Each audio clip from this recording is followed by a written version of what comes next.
রান্না যদি ভালো হয়ে থাকে তাহলে তার প্রশংসা 10 বছর পরও হয়ে থাকে। হ্যালো বন্ধুরা, তোমরা কেমন আছো? আমি আবার একটা নতুন ভিডিও নিয়ে এসে পড়েছি। তো আজকে মাছ রান্না করব, লোটে মাছ। তো মশলা কষানো হয়ে গিয়েছে, এখন মাছটা ছেড়ে দিচ্ছি। মাছটাকে ভালোভাবে নেড়ে এপিট ওপিট করে মাছের গায়ে মশলাগুলো লাগিয়ে দেব। তো মাছটা এখন নেড়ে দিচ্ছি, ভালোভাবে মাখিয়ে নিতে হবে।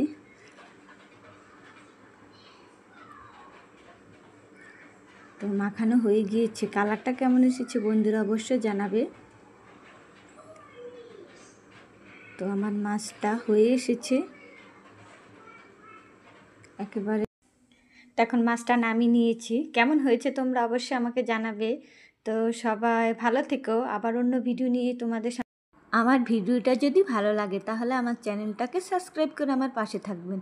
সবাইকে অনেক ধন্যবাদ।